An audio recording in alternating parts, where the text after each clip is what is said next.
Okay, Rabbi, welcome tonight. We're going to talk about the Parsha Shavua, which is Bechukotai. So this one, Bechukotai, I don't want to scare you, but this is one of the scariest Parshiot that there is, right? You know what I'm talking about. If you don't know, I'll let you know. Right? Over here, we have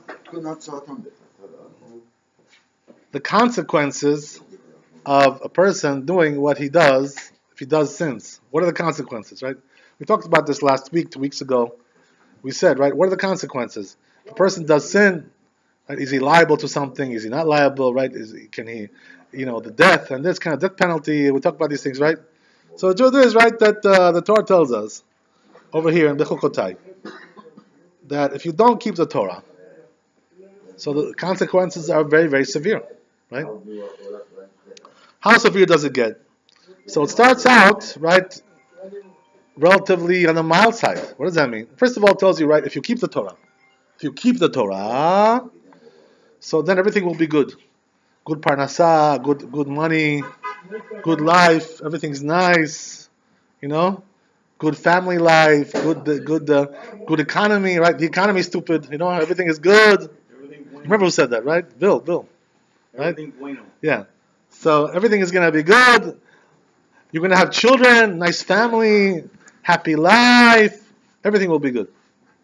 But if you don't keep the Torah, then it comes and tells you, well, it won't be good. Don't think it's going to be good. It's not going to be good, right? You're going to have problems, right? Where do the problems start from? Right. First of all, it starts from all kinds of financial issues. A person starts to lose his money, become poor, lost over here, lost over there, lost his shirt over here, lost his shirt over there. Little by little, his finances start to dwindle. That's what happens, right? Why does HaKadosh Baruch Hu do this way? That first the finances start to go. You know why? Because this is better than what happens afterwards. In other words, this is considered to be like a merciful kind of punishment. I'm not hitting you yet on your body, on your self body self. I'm hitting you on your bank account first, right? That's the first thing. So if a person doesn't take heed to that, right, he starts to lose money. He starts to see, right, wow, what happened? Last year I was making $500,000. Now I'm making only $50,000 a year. How did that happen, right? To me, wow, this, like all of a sudden things are not as good as they used to be. So a person, why is HaKadosh Baruch Hu sending him this kind of thing? To show him, listen, something is wrong. Wake up, hey, you set the alarm clock, buddy. Start to wake up and see, things are not going good for you. Wake up and see something is not right. This is not a coincidence what's going on. This is the first thing that starts to happen, right?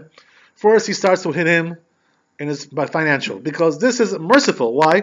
Because, at least if you lose your money, you're still healthy, you're still happy, you can still be a normal human being without being a millionaire, right? Whatever. That's the idea. That's the first thing that starts to happen. Once a person doesn't realize what's going on, he still keeps on going.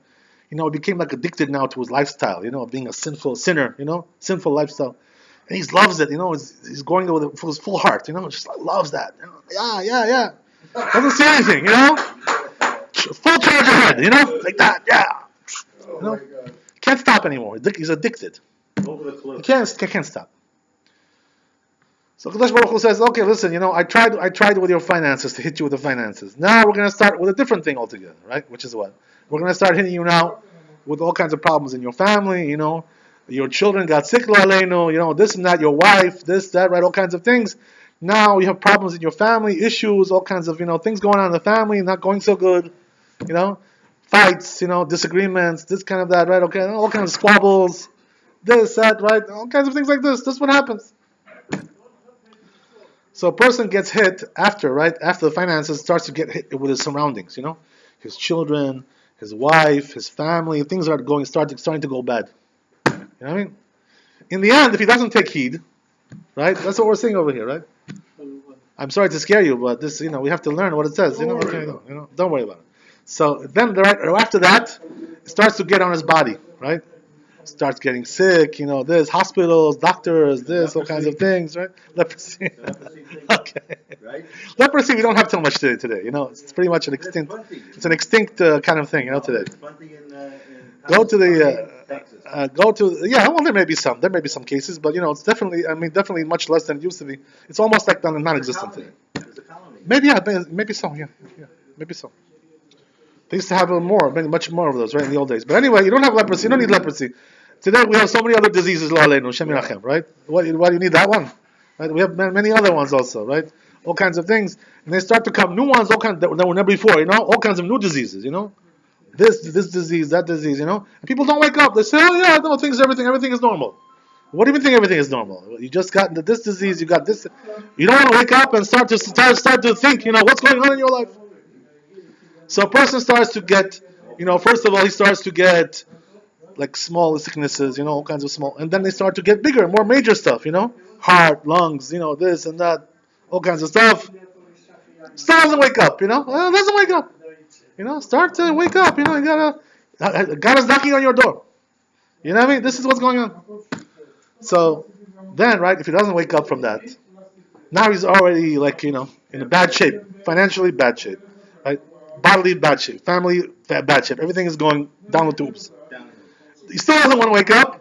So then what happens is, right, they starts to get now like all kinds of, violent things going on.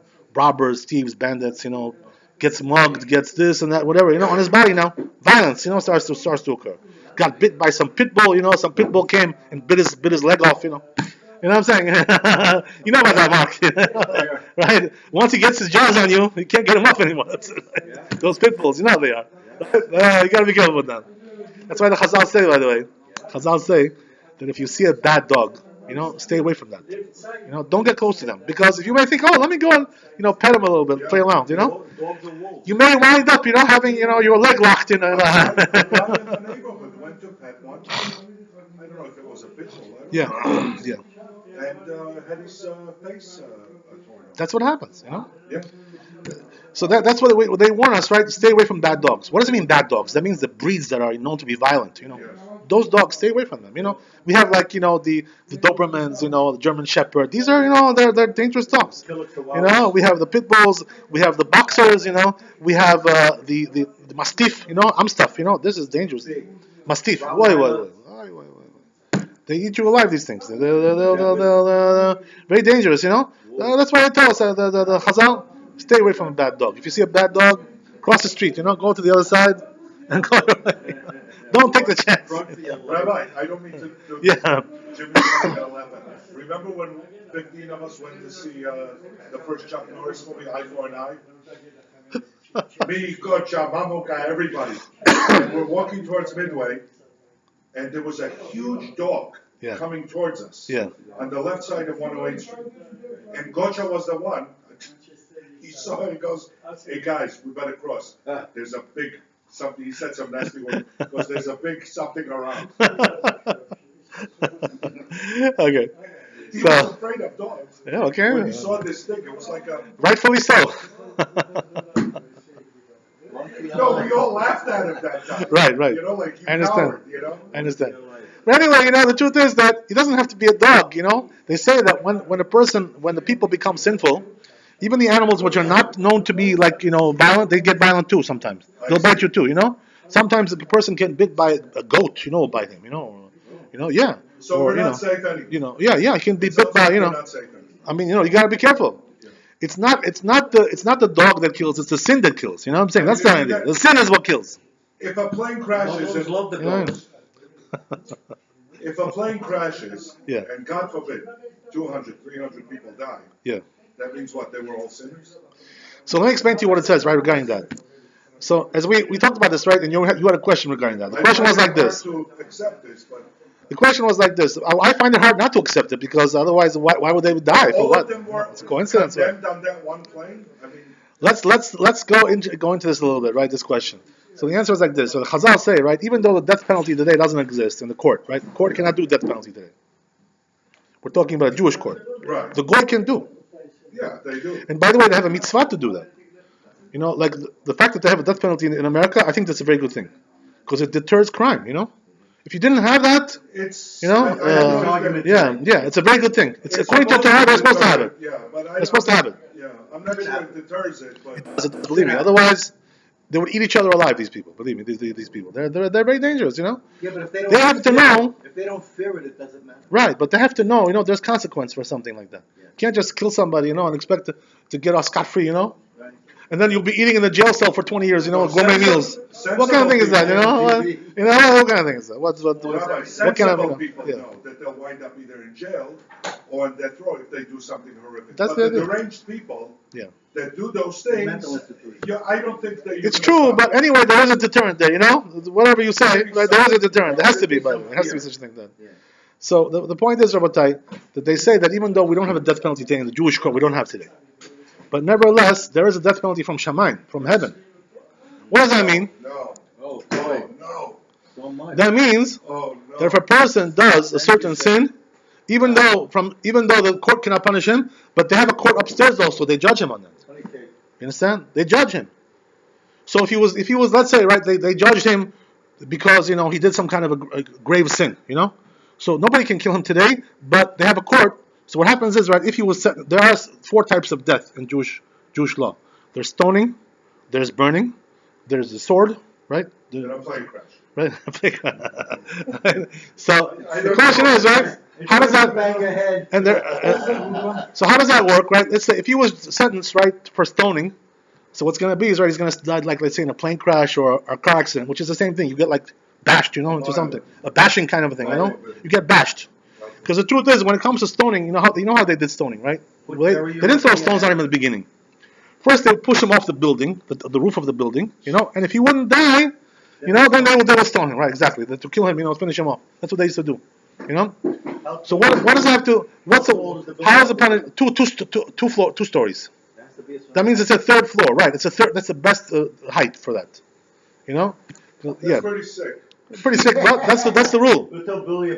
So what happens is, right, that the people get into the plane crash. This is what happened to them, because of the whatever they did. Right? They had this, right? Exactly. So there were no innocent amongst those 200-300. It cannot be. Not just like that. There's no accidents, by the way, in this world. Everything is absolutely coordinated. And so when the loved ones or friends or relatives speak about them, then this was such a wonderful human being. He was a wonderful human being, but he had a sin that he did. What can he do? Maybe he was a very good person. Possible, very possible. Doesn't mean he was a bad person.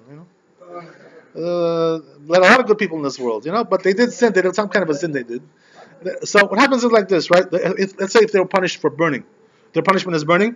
So they get by a snake, and the venom burns them inside. The snake bites him, or things like this, or he gets burned in some kind of a fire. This is what happens. This is what happens. So getting back to what we said, right? All these things, by the way, to get into all these graphic things, is pretty scary stuff. I don't want to get into all the details. I'm going to spare you. If you want to read it, you can read it yourself. What happened to heretics? They burnt them. They burned heretics, didn't they? That's what they did to Yeshua. That they burned. They hung him. Rabbi, they killed him. I actually personally, I'll take 15 seconds. I actually don't believe in the death penalty, and I'll tell you why. Yeah. The idea when we were growing up, and they taught us, there's evil, and people who do these things, they're evil. I feel that a person that violently can take another person's life is deranged. I don't think that they comprehend. Yeah, but this derangement is coming from God too. What do you think? It's not coming from God? It's not a coincidence. It's not my fault if I'm deranged and God. But if that thing came to a person because he was judged by that. He was judged by, they judged him, they were judged. There's no coincidence. Unless it's a crime of passion or something set you off, to actually plan it and to. Right. Because you remember what you taught us, or it was Rabbi Leslie, the evil, everybody has evil in them. Yeah. But the evil is implemented when you bring it out. When you actually implement it, that's the evil. Right, but there are people who have no control, they can't control themselves. That's the derangement. So, but that's from Shammai. If you can't realize... That's the whole thing. They send this guy, they send it to you. Why did you wind up together with this guy in the same place? Because they put you together. This is not a coincidence.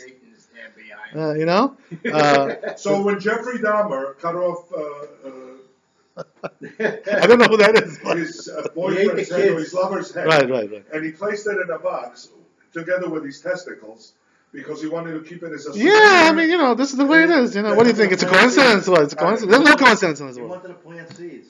I think he was deranged. There's no coincidence in this. Yeah, he was deranged. They're all deranged, What about this guy, this football player? What's his name? Right? What he did, right? Yeah, Simpson. OJ. The juice. He juiced that guy pretty good, huh? He juiced him. Yeah, he juiced him pretty good. That was a crime of passion, even though it was premeditated. He was obsessed with her. Okay, He so was what? upset. So what? Now my father said she deserved it. The boy didn't deserve it.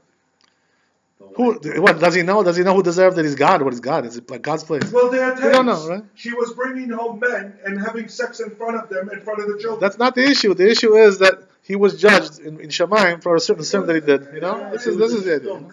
No, listen, he killed two We people. we cannot play God. You know, we don't know who's guilty. We don't know who's That's why innocent. I'm against the death penalty, because I No, don't but think the God wants that. the government Yeah. should be playing God. The Goyim are commanded to do that. If they don't But do why it, that's a do we sin. have for it them. in one state and we don't have it in another state? Because some states are liberal. You know how it is, right? New York State is very liberal. They don't want to do that. Liberal, they're you know, they're scaredy cats. They're You know, left, they're not yeah, they're liberal. sissies. You know, Real liberal. this is a sissy government over Listen, here. punish the guy, Jeffersonian. put him in solitary, put him When it away comes for to- 150 years, yeah.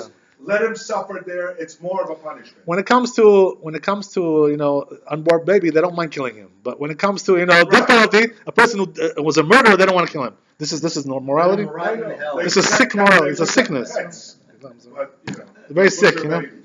The innocent they kill, and the guilty they leave alive. That's what they do. And you gotta pay for Is it. that normal? It's not normal. And you gotta pay. We're paying for his meals. You know, we're feeding him. Everything else. You know what I'm And saying? there have been innocent people. You know how much they cost? Each prisoner costs like $100,000 a year to hold them in the jail. It's ridiculous. Thank God Might as well there's give him a job. You know, let him do something. You Thank know, God there's so many people in the United States. that's the way it is. Okay, getting back to what we said, right? Getting back to what we said.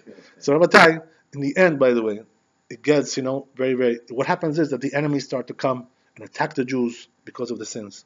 You know, anti-Semites. You know what they are, right? You saw the one you saw over there, the one you saw over there. We've all seen them. These people. You know, Amalek. They start to come, shoot up people. This that. They start to afflict the Jews. Right? Amalek, yeah, it's Amalek. You know, this is Amalek. These people. These are the ultimate anti-Semites, right? From Amalek. Where's Amalek from? Amalek's from Esav. That's Esav is Amalek. The same thing. Same idea. You understand? That's who they are. First they tell us don't keep the mitzvot, and then when we don't keep it, they say, oh, you're guilty. You know, we'll kill you. You know, you don't keep the mitzvot anymore. That's what they do. You understand? First they seduce you. They tell you, oh, you don't have to keep mitzvot anymore. You know, do whatever you want. And then when you don't keep it, they say, oh, you're a dirty Jew. You're no sinner. We'll kill you. That's what they do. This is Satan. You know, from the Satan, people. Where are they from? They say, right, that Satan has 3 roles in his job. He's got a job. You know, everybody's got a job. That's why it's called the Book of Job. Right. So So it's a game. This is a game. So what is the role of Satan? Number 1 is to seduce a person to sin. You know, seduce him. Convince him to sin. You know, it's okay. They can do it. Nothing's going to happen to you. Don't worry. You know. Once you do it, then he has a second role, right? Which is what? To accuse you. He goes to the court up above. He tells Hashem, oh, look at this. He sinned. You see? You know. And then he takes permission from Hashem. He says, I want permission to kill the guy. So he kills you. Satan takes your soul. You know? So he does all these 3 things, the Satan. You understand? First he seduces you, then he accuses you, and then he kills you also. This is what they do. The people of Satan, you know who they are. These people, they're Satan. That's what they do. First they tell you, do the sin. Then they tell you, why did you do it? And then they kill you. That's what they do. That's So what do you think? The devil when they start interviewing, is that it? So that's what they do, right? The enemies. So what happens is, right, because of these sins, it starts to be galut, you know, exile. Jews start going in exile. They lose the land of Israel. They lose their homeland. Everything gets lost. And then, right, how far does it go? They say, right, there's going to be hunger, and then from the hunger, it's going to be people are going to eat their own children. You know, they're going to cook their own children and eat them. Well, that happened during the war. It happens. That happened during You know the that, war. right? That's what happens. So that's how far it goes. Now, okay, we got graphic enough, right? I don't want to get any more graphic than that. I don't want to, you know, make you just ate some cakes, you know. I don't want to make you throw it up, Just whatever. to show you how spoiled this country was even back then. While that was happening, and in Europe, people were eating, you know, dead bodies and their own children to survive. Here, the rednecks were complaining not being able to get tires for their trucks. Hey, cut it out, man. No, I read that the other day. It's true. There's a story brought down in the Gemara, Don't worry. you know, about this, right? What's the story? It's a true story. And during the Second Temple, when the Romans were sieging Jerusalem, you know, there was a 3-year siege. Can you imagine? For 3 years they couldn't get in there. And after 3 years they got in. This was the Jews were amazing warriors, first of all, you know, number 1. But number 2, they had a great fortification over there, you know. Fortification was very strong. So the Romans couldn't get in for 3 years into the city. Can you imagine? So what happened was, but they were blocking all the food from getting in. There was no more food anymore. They ran out of food. So what happened is they started to eat their own children. So there's a story brought down there that there was a mother, who had a child, and the child died. So they wanted to eat the child. So there comes another woman and tells her friend, today, let's eat your child, and tomorrow we'll eat mine. They both died. Understand? So what happened was, right, that they ate this child that day, and the second day she wouldn't let them eat her child. She wanted to eat her herself, only herself. Understand? So she came to complain, to the king. She said, yesterday we ate her child, and today she doesn't want to let me eat her child. That's how far it goes. Not fair. Not fair, right? Exactly. This is very graphic, very disgusting. But what do we have? The moral lesson. What do we learn from this? Right? What's the moral lesson? So the moral lesson is like this over time. The HaKadosh Baruch Hu, there's a pasuk in the Navi, in the prophet, right? You know what it says? It's a very strong pasuk. It's a very strong verse. It says, right, that if you Jews don't want to do tshuva in the end, right, when the time for Mashiach comes, and you still refuse to do tshuva, you don't want to do tshuva, you still start playing games with me, you want to play games with me, okay. So he says, you know what, I'm not going to let you go. You think what? Like if you don't do tshuva, I'll let you just slide, and go and join the goyim, become like a goy? No way. No chance of that. Understand? So what does that mean? If you try to go and become like a goy, and try to mingle with them and say, oh, I left those Jews, I'm now on the other side. So it says HaKadosh Baruch Hu, I'm gonna rule over you, right, with fury and fire, right? I'm gonna be furious at you. I'm not gonna let you just walk away from me. I'm gonna bring you back with force until you decide to do tshuva. I won't let you go, no matter what happens. You understand? This is how HaKadosh Baruch Hu, he's so particular about that. That a Jew shouldn't try to just to run off. So he's gonna do that in the end, right? When Mashiach comes, if they don't want to do tshuva, there's gonna be Jews who are gonna refuse also at that time to do tshuva. You know what I mean? They're gonna be still stubborn. So HaKadosh Baruch Hu is gonna rule over them with wrath and fury until he forces them to do tshuva. You think you're gonna get away? No way! I'm not gonna let you get away. That's what HaKadosh Baruch Hu says over there. So what does that mean, Rabbi? That this, right? Actually, all this curse that we see in this pasuk, it should all be for a blessing, But it is actually. You know why? Because this is the only way. It's like an insurance policy, Peter struck, What does that mean? That this is the only way Kadosh Baruch Hu has to keep us in Judaism. If he doesn't do this whole array of punishments, the Jews are only they're gonna run off. So the only way to do it is like this. So this is actually a form of mercy. What does that mean, mercy? That this is the only way in the end, it's going to be good for you. Why? Because I'm going to keep you in Judaism. I'm going to keep you from going out. Because if you leave Judaism, you go and try to become like a goy, you know what happens, right? You lose everything. Your olam haba is all lost. Everything is lost. I'm not going to let you do that. So whatever you do, you're going to have to come back. I'm going to force you to come back. Whatever. Rabbi, are there levels of sins that you can give us? Because I'm okay with some punishment. I'm willing. Don't open the mouth to Satan. But I don't want to. They say, right? Don't open your mouth to Satan. Right? I don't want to be eaten by a snake or something. But I'm willing to. You get by a dog. I'll break a wrist once in a while. No, don't say that. Don't say that. Constructive surgery. Don't say that. Don't say that. It's very dangerous. He's freaking out.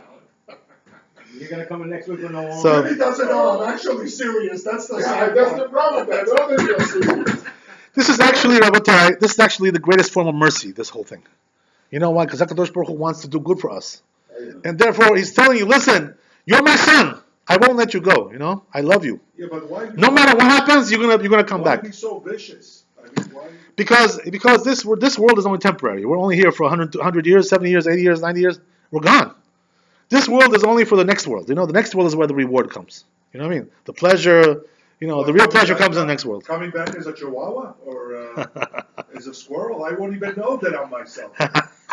No, we're not talking about that. At least in this world, I can drive a 65. By how big I know he's going to throw it. He's going to know by how big his thing is. That's how he's going to So know. this is actually the biggest form of mercy. That Kadosh Baruch Hu loves his children so much that he will return them at any cost, no matter what happens, Whatever happens, and you should know, by the way, they say, in the name of Lubavitcher Rebbe, right? Admor Lubavitch. He said something very interesting, the Admor. You know what he said? He said that there is about 10 million Jews in Russia who don't know that they're Jewish. These people have, they're Jewish. They're actually Jewish. They don't know about it because they're intermarriage, assimilation. They don't know. Or nobody told them. By the way, that also applies to the people of Spain as well. There was a lot of intermarriage over there, intermingling, assimilation. Also in Germany. Also Abraham and Moses. There's a blessing on thunder they have to make. And Abraham and Moses. Okay, into marriage. Oh no, they converted. That's something else. That's a different story, right? They converted. We're talking about people who didn't convert, right? That's the idea. Or they didn't do a reform conversion. One of those funky conversions. You know what I mean? They did a real conversion. That's something else. So, anyway, right? Getting back to what we said. This is the only way that Kadosh Baruch Hu can keep us inside. By doing this program like this, In the end, he'll force them.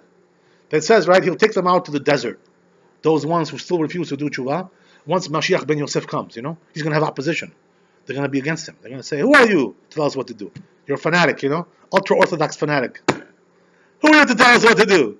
We're secular Jews, We're going to do what we want. No, the Baruch is going to say, you do what you want, I'm going to take you out to the desert, like I did to the Jews after that they left Mitzrayim, to the desert, and I'm going to judge you over there, teach you to be obedient no matter what happens. That's what it says. It's unbelievable. So what does that mean? That when Eliyahu comes, right, Eliyahu Navi, Eliyahu is supposed to come the day before Mashiach. That's the idea. What's the job of Eliyahu? One of his major jobs is to identify the Jews, What does that mean? There are people who don't know that they're Jewish. So he's going to tell them, listen, you're a Jew. Hey, wake up. Come back, join us, What are you doing in Russia? What are you doing in Germany? What are you doing in Spain? There was a lot of intermarriage in these countries, you understand? So people got assimilated. There's a lot of Jews over there. But hasn't God done that over and over again in a way? Right, but this is the final one. You understand? This is like this is the final, the last stop. The last stop. Yeah, this is the last stop. So Eliyahu is going to tell people, listen, you're Jewish. Can you imagine if the Adbor was right? 10 million people all of a sudden is going to be told in Russia. You're Jewish. Hello, wake up. Good morning. How are you? Come join us. They're going to tell you, what? I'm Jewish. I'm Christian. No, you're not Christian. You're Jew. You come from a Jewish line. Your mothers came from Jews. That's it. It's going to be like that. Can you imagine? There's going to be many, many people who are going to be called out like that.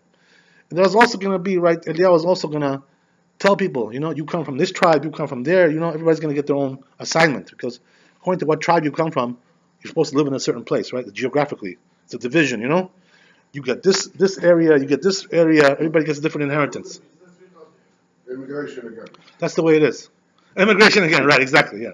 This is the final one though, So that's it. No more after that, right? No more exiles after that. No more galut after that. So what happens is like this over time. That this is actually the biggest mercy. They say the same thing about Tisha B'Av, right? There are 3 weeks out of the year, from the Yud Zayin Tammuz, 17th of Tammuz, until the 9th of Av. Those 3 weeks are supposed to be, right, the time. There are tragedies in the world. The Jewish people had bad things that happened to them. The Beit HaMikdash was destroyed. All kinds of things, right? So they say that every year this always recurs. Right? All kinds of bad things happen. They're auspicious for bad things. These things. This is why we do all kinds of customs to prevent that. Fasting, refraining from having parties and smachot and all kinds of weddings and stuff like that.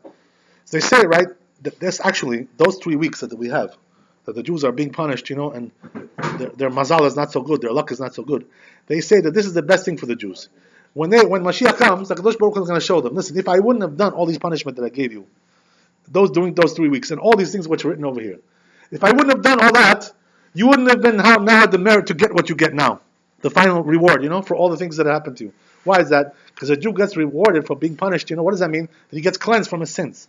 It's a cleansing. Once a person has to go through all kinds of punishments, he gets cleansed. So when the final day comes, he's totally clean, 100%. There's no more sins. Can you imagine? So HaKadosh Baruch Hu is cleansing the Jews every generation like that, cleansing us. So we actually have to thank HaKadosh Baruch Hu for that. You know what I mean? Because otherwise, if we wouldn't have this cleansing, right, we'd be sullied with sins, and then we'd have to be destroyed like the Goyim. The Goyim are going to be destroyed. That's what's going to happen to them. Some will You know, survive. Esav, yeah, but most of them are gonna be wiped out. You know, the righteous ones will stay. Yeah, it's true. There are righteous going also, but most of them are not righteous. You know, so they're gonna be destroyed. That's What what's gonna be. percentage would you say are right? It says in the Gemara, 3/4 of the world is gonna be wiped out. 75%. You know, From what, a catastrophe? it's gonna be. By the way, there's several things that are gonna happen according to the Midrashim, right? It's combining the One says it's gonna be like a flood. They're gonna get a flood. Yeah, tsunami. You know, there's gonna be a big tsunami. Okay. It's gonna be flooded. I hate to say, by the way, but places which are like low-lying areas, New York. like Long Island and New York Miami, City, New York Miami City. Beach.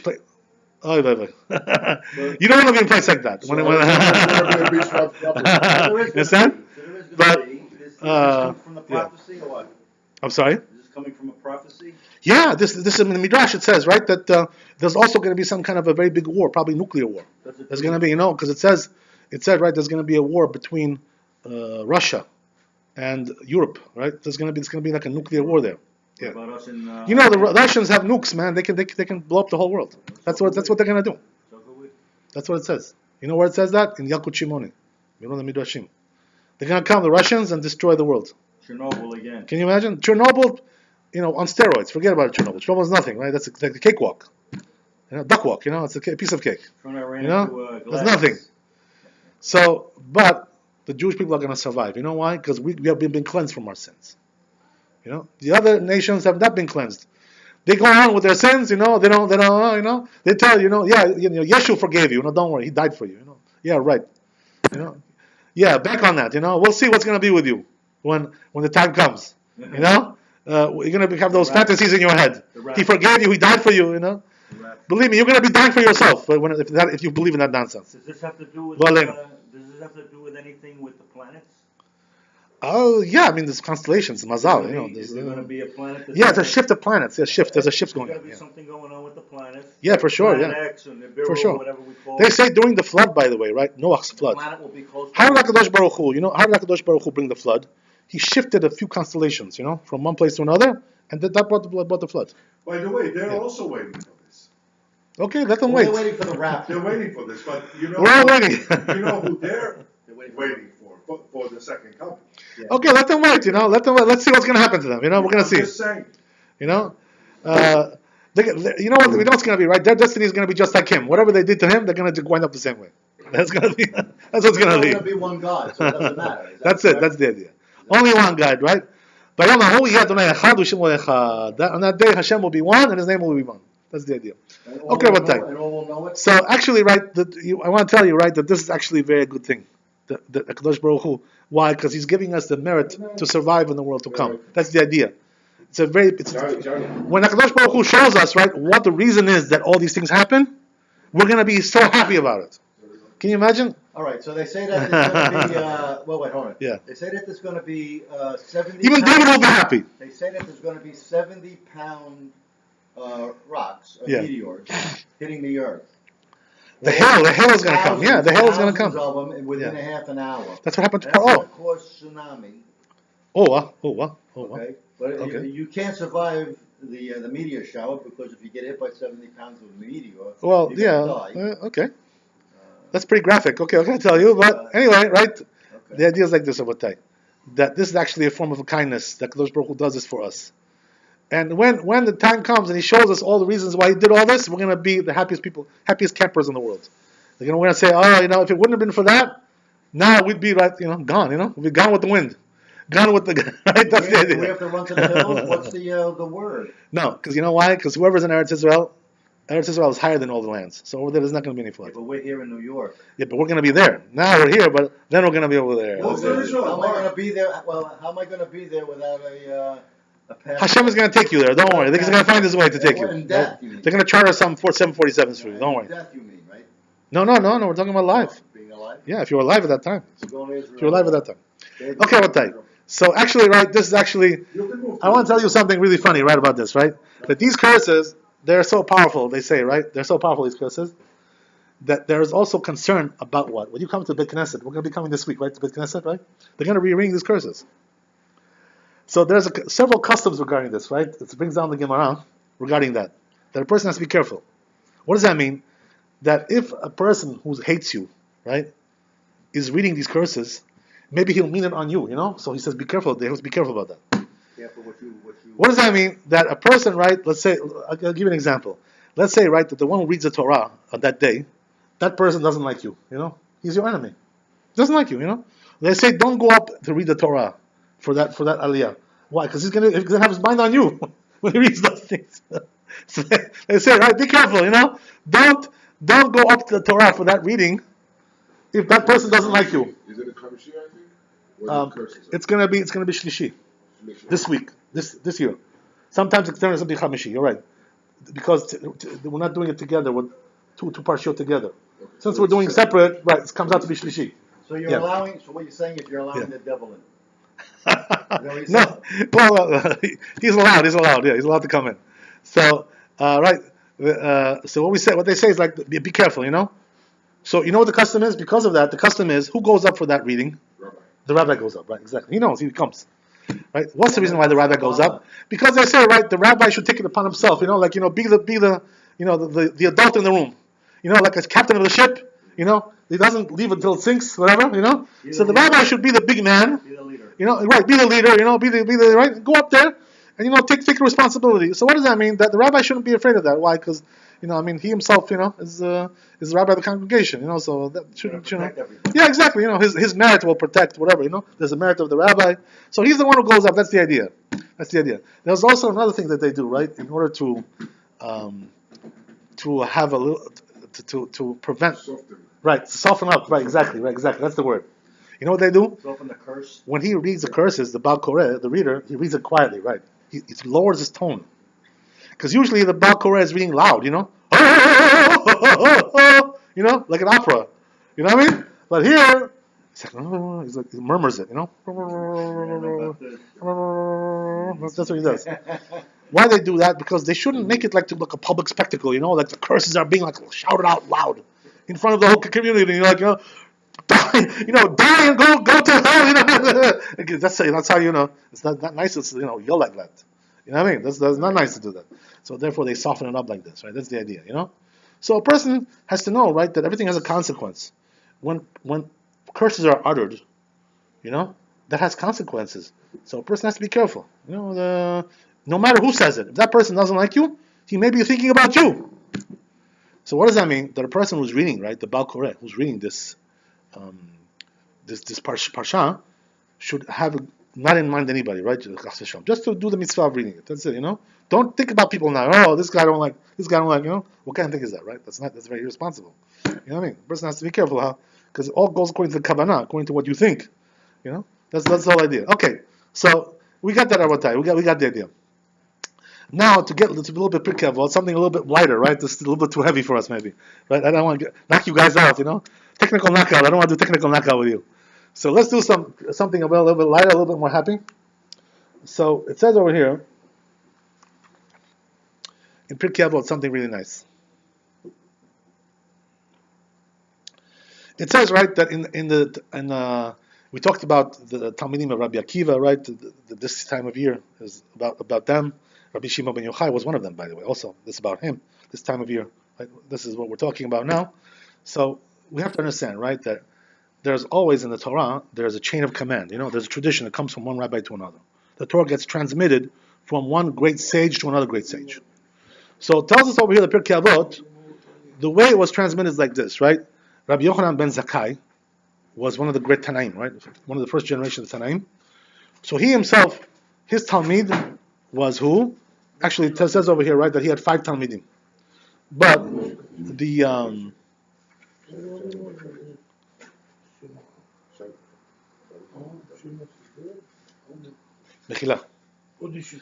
so it says like this, right? He had 5 Talmidim, Rabbi Yochanan ben Zakkai. They were all very, very great. So 2 of them were the greatest of that generation. Who was that? Rabbi Eliezer HaGadol, Rabbi Eliezer ben Hurkenus. He was one of the great rabbis of that generation, probably the greatest of all.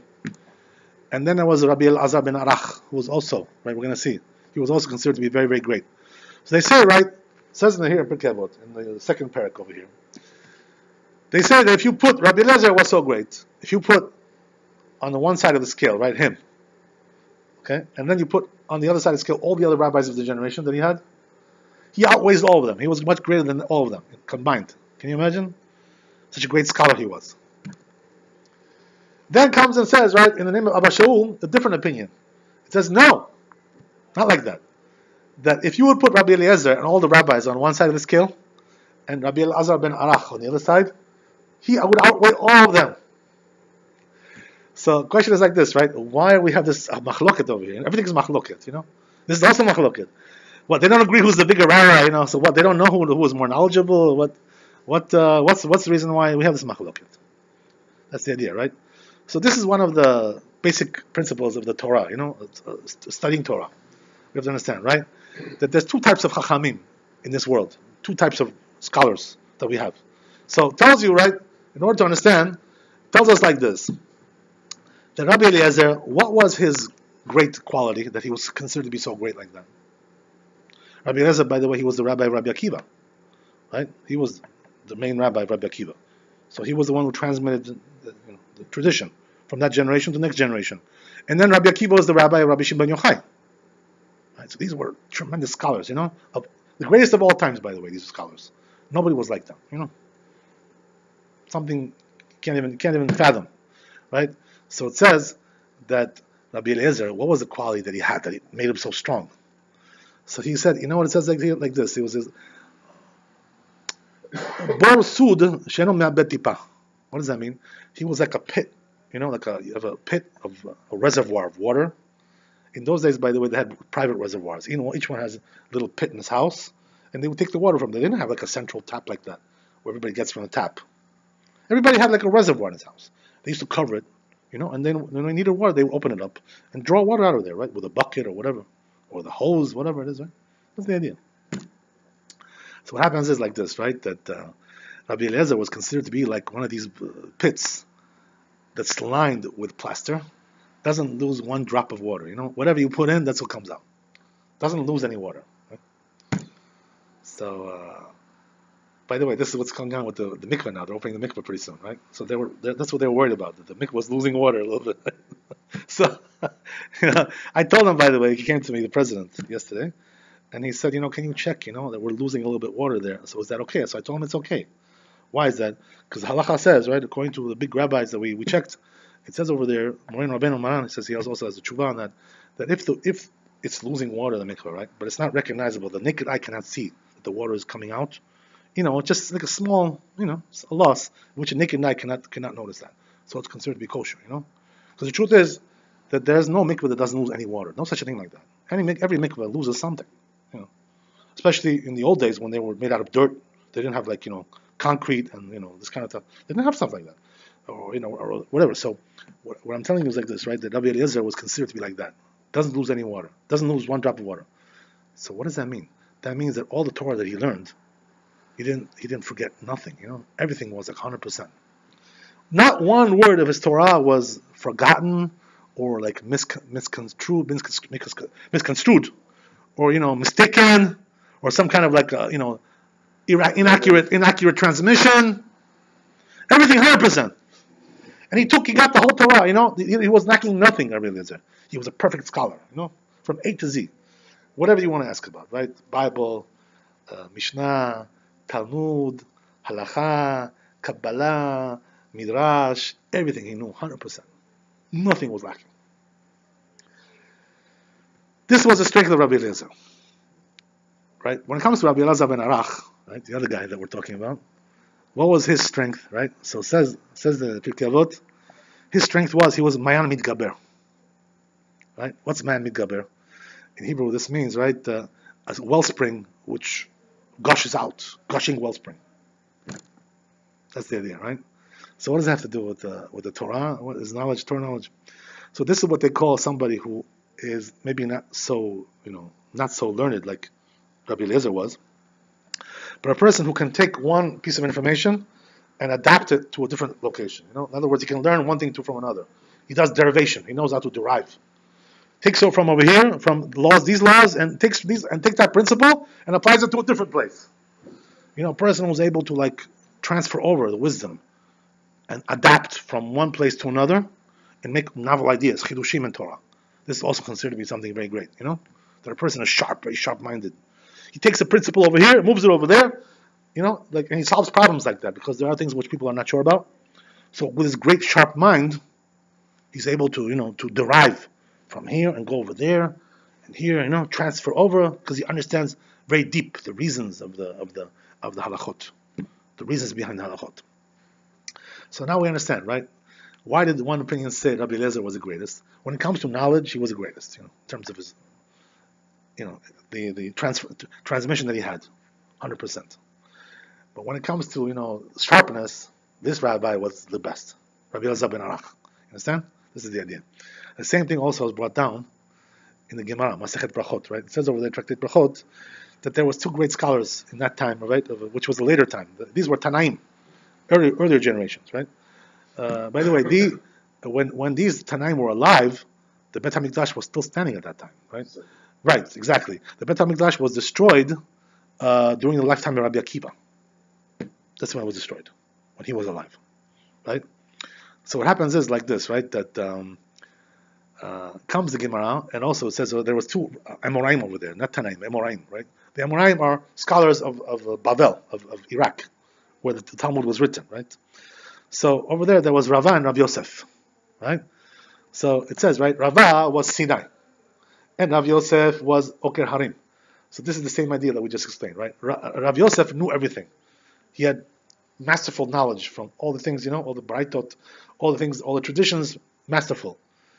Rava didn't have such knowledge like that, but he was very sharp, able to derive, to pilpul, to derive from one place to another, to do all kinds of things like this, derivation, pilpul. So one was like this and one was like that. The question is like this, right? Who's better? According to the Torah, who's considered to be the better scholar? What's the practical difference? Practical difference is that, let's say we have two chachamim, right, who are in the community. One is very knowledgeable, the other one is very sharp, So which one do we put to be the chief rabbi of the community, the Rosh Yeshiva? Okay. I'll volunteer for that. Okay, so you know what it says, right? That Sinai Adif. What does that mean? Why do they call him Sinai? Because this person has a Torah like he got it from Har Sinai. He has everything. Har Sinai. It's like he was standing on Har Sinai. So they say Sinai is better than Oker Harim, the one who's sharp. The Sinai is better. You know why? What's the reason why? Because everybody needs Kulam Tzrichim Marechiteh. You know what that means? That everybody needs to ask a question about. They don't have knowledge. They don't know what's here, what's there. Everybody needs to ask a question about. What does it say over here? What does it say over there? This is what practically a Jew needs from a rabbi. You know what I mean? To ask him a question. What does it say over here? What's the halacha? What is this? What is that? I need to get knowledge from the rabbi. That's the idea. The first guy knows everything. Right. Really the second guy to derive from one part to another. He knows everything. Very good question. Excellent question that you're asking, right? So you know what the answer is? He's good. I commend him that he can derive, but what's there to derive? This guy knows everything. Ah, okay. That's a very good question. So I'm going to try to answer your question because but this is like a thin line we're walking on. A thin line, right? A little bit. So the answer is like this, right? The truth is that this is the reason, exactly your question. This is the reason why the Sinai is better, because when you have somebody who's very sharp, the need of such a person is not so great. His needs are limited. He's not so needed, as you said. This is exactly what you're talking about. But nevertheless, we do need him sometimes. You know why? I'll tell you why. Even if a person has perfect knowledge, right, perfect tradition, transmission, nevertheless, there are new things that come up in halakha, new situations, and this requires, right, some derivation to understand this situation. It's not written in the Torah. You know what I mean? It's something new. Right? So we need to apply the principles of the Torah to this situation. So the question is, which principle do we apply? Do we apply this one? Do we apply that one? So the one who's very sharp is able to get closest, to the derivation and the subject matter. You understand? Is able to focus in on that. This is the idea. Don't worry. We'll keep Avram part. I do Jimmy look like that. You like that? Okay, you like that. But which one is Okay. going to be the Sinai?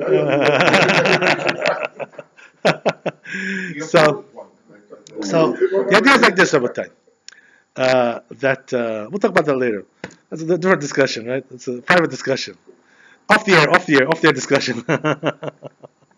Okay. So, Rabbi, as we said, Sinai is better. So therefore, right, if we have two rabbis like this, halacha is that you have to put the one who's more knowledgeable. As Jimmy said, right, this is more practically what people need. There's also another answer, by the way, to your question. You know what the answer is? That sometimes, even though a person has like a great amount of knowledge, but he doesn't have everything, because the truth is that Rabbi Eliezer, had everything. You understand? But the generations after him did not have everything. As we talked about that last week, right? That there was a problem with the transmission. Rabbi Eliezer got into a fight with the rabbis. They didn't want to learn from him. So there was a lot of things that got lost because of that. You understand? So this is what happened. A lot of things got lost. So therefore, right, exactly. So you need to derive at that time. Exactly right. You need to do derivation. There's no other way. Why? Because they say, right, that a person, once the Torah was given Har Sinai, nothing can be now gotten from Shemaim. Lo b'Shemaim. What does that mean? You can't go now to a prophet and ask him. Can you ask God, like, what's halacha in this? God will not tell you what's halacha. Because once the Torah was given on Har Sinai, now the halacha is in our hands. We have to decide the halacha. God does not decide the halacha anymore. We decide. You know what I mean?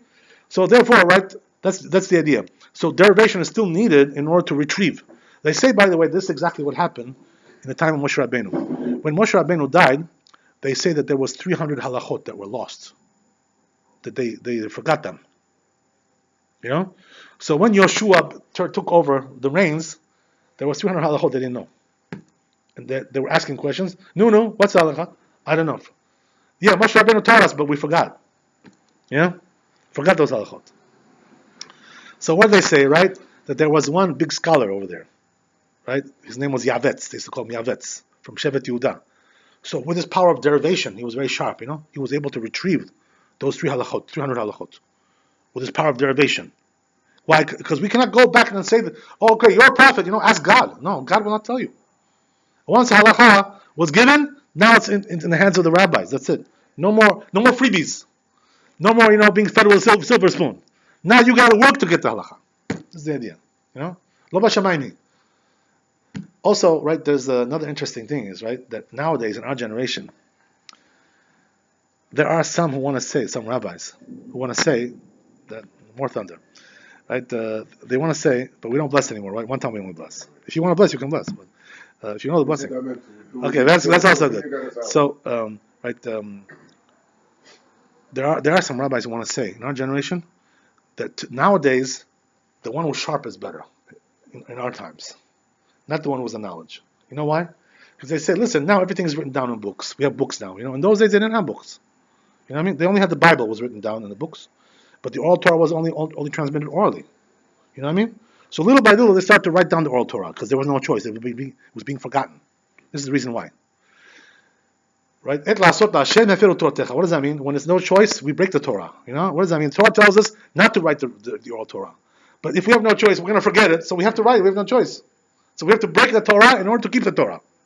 Why is that? Otherwise, we're going to lose. So you know what they want to say? They want to say, these rabbis, that nowadays the sharp one is better. You know why? Because everything is written down more or less. We have Shulchan Aruch, we have Rambam, we have Rashi, we have Tosfot, we have Rashba, we have right Ritva, we have this, we have that, all these books.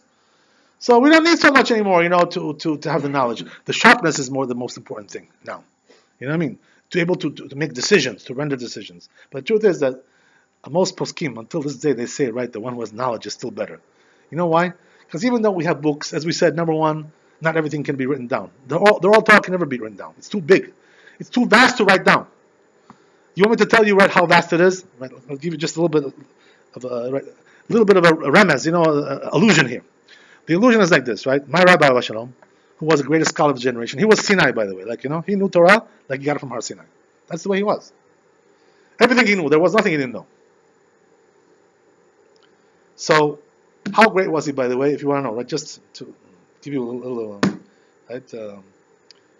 One time, there was one Ashkenazi rabbi, who he was writing books about the Maharal Prague, one of the great rabbis from Hungary, right? From Prague. This was he was about 500 years ago, this rabbi, 600 years ago. So the Maharal Prague wrote some interesting books in all kinds of things, halakha, Kabbalah, all kinds of things. So one time they came to ask him, this rabbi came to ask Moreno, he came to one time to his house. He wanted to get approbation for his books. So he asked him, he said, you know what, Rabbi? He says, I want to ask you a question. You're the expert about all the rabbis. You know all the rabbis, who they were, what they were. So he says, how is the Maharal Miprag, the one that he was writing about, how is he considered to be in halacha? Is considered to be like very great or not so much great in halacha? He was really more great in Kabbalah, So the rabbi told him, you know what he answered him? Something amazing, right? Told him, he said, the halacha is like him 72 times, he said. That's what he told him. He looks, how would he know such a thing like this, That this rabbi, halacha is like him 72 times. This is something which a human being, could not know such a thing like that. That means that he has such great knowledge, But this is just one of the, I'll give you another example, right, of the great knowledge that the rabbi had of Hashem. How do you call it? There was a certain company in Israel that wanted to take the books and put them on a computer program, it's a search system that you can first search on the books.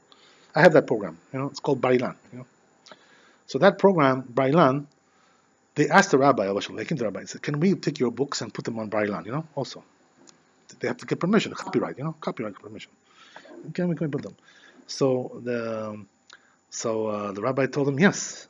So no problem, you can put them my books there, and they did. They put the books.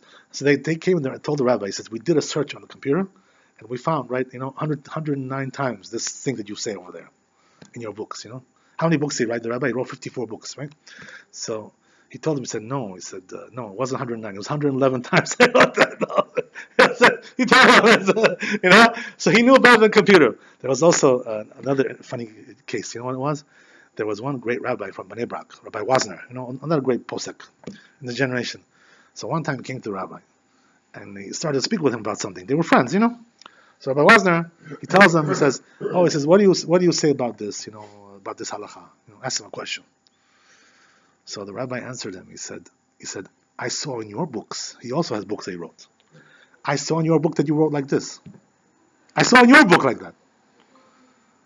So he was astonished, because he knows my books better than I do. He said, I don't even know my books like that. I don't remember what I wrote in my books like that. Can you imagine? The rabbi knew this guy's books better than he knew his own books. So he had an unbelievable mind, So because of the great mind that he had, right? How many books did he have in his library? The greatest library in the world today, right? Jewish library. He had 50,000 books in his library. Can you imagine? So we had 50,000 books, and nevertheless, this is only a drop in the bucket of the oral Torah. It's not the whole thing. You can't even write down the whole thing. We have 50,000 books of this, and still we don't have the whole thing. That's the oral Torah, how great it is, right? It's like a vast ocean. You can't cover it. So getting back to what we said about time, that a person has to know that nevertheless, right, even though we have all these books, but the bottom line is, right, it doesn't really help you so much. If we have books and you don't know them, this is not so helpful. You know why? Because if you don't know them, so what are you going to answer, right? Somebody's going to ask you a question. Okay, the books are there. They're lying on the shelf. But you don't know them, so what does it really help you? So therefore, the ones who are saying, right, that now because we have books, it's better to be sharp than to be knowledgeable, it's not true. You know why? Because if you don't know what's in the books, what does it help you that the books are standing there, right, sitting there? Not really the same thing. Whole discussion about that. Anyway, right. So, nevertheless, right, to sum up this idea, we see from there, right, that the great scholars of that generation were very, very, very amazing people. But nevertheless, right, as we said, right, Rabbi Shimon, he managed to retrieve the lost Torah that was lost in the Kabbalah. This is what Rabbi Shimon did. This is what we celebrated on Lag BaOmer, that he was able to retrieve that. Otherwise, all that Torah would have been lost. So the question is like this, right? Okay, fine. But nevertheless, Rabbi, even though Rabbi Shimon retrieved, they say that when Mashiach comes, right? They say that there's not going to be a great generation in Torah like that from Rabbi Shimon until Mashiach. It's not going to be. Not going to be a great generation like that. Rabbi Shimon's generation was very high level. You know how high it was? They say the children, Rabbi Shimon's generation, they knew Kabbalah. They could teach you Kabbalah. The children, 5-year-old kid, can give you a lecture in Kabbalah. Can you imagine something like this? There was never such a generation like that, so much knowledge like that. From the time that we received the Torah in Har Sinai, right? From then onward, we didn't have such a thing like that. So Rabbi, they say that nevertheless, when Mashiach comes, though, right, then it's going to be something else altogether. We're going to learn a new Torah, right, which is going to be even more deep secrets, which in this world we didn't have those secrets. Understand? There's going to be a great deal of satisfaction from learning those things. And there's going to be a great deal of pleasure, right, and joy from learning the new Torah that Kadosh Baruch Hu is going to give us at that time, right? Brit Chadashah, and He's going to make a new covenant with us, right? What does that mean? That it's not going to be what it used to be in the old days. What's the difference between those days and our days? Today we have Yetzer Hara. The president asked me, he asked me, what's going to be in those days? There's going to be Yetzer Hara, not going to be Yetzer Hara. What's going to be? So you know what the answer is? It says Zohar Kadosh.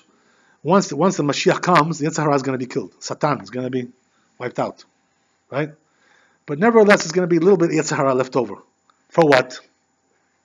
What's the reason? You know why? For procreation. Because if there's no desire for a woman, a little bit Yetzer Hara for a woman, you can't even have procreation. So therefore, there's going to be a little bit Yetzer Hara left over for the sake of procreation. And they're going to give birth and everything. Exactly. Right. That's an Olam Hazeh. But once Olam Haba comes, which is the next phase, which is after Mashiach, there's different phases, right? Keeps going up. More sanctification, more sanctification. In the times of Mashiach, there's going to be procreation. After Mashiach, there's not going to be procreation anymore. There's no more procreation. It's going to go up more levels. It's going to be more sanctified, more sanctified, more sanctified. So, nevertheless, over time, it's going to be, right, the Yetzer Hara is not going to be around anymore. So people are going to live forever. So can you imagine? HaKadosh Baruch Hu does such a great chesed for us, kindness, that He punished us in this world for our sins. And this way we can live in the world which is forever. Not this temporary world is just, a fleeting glance, wink of an eye and you're gone. Okay, This is the idea. Okay, let's get the chronological order. Yeah. We are here temporarily. Yes. Okay, then we go Shammai. God willing. Right, we go to Gan Eden. Gan Eden, Gan Eden, yes. By the way, there's also Gan Eden down here. There's two things, right? There's two stations. There's Gan Eden over here in this world. He stays there for a while, and then he gets transferred. If he has the zechut, he goes to the one in Shemaim, like you said. So let's say we're Two stops. High-speed elevator. Right. Wonderful. Yes. Then Mashiach comes. Right. We all transferred back. All the dead will be resurrected. And the Shemaim guys, we also dead. Everybody's going to be resurrected. Right. All the national order are going to come down. Yeah. Everybody. Yeah. Okay. And then they're going to live forever. These people. What does it The mean? ones who are righteous. The ones who are wicked are going to be judged and damned. Damned.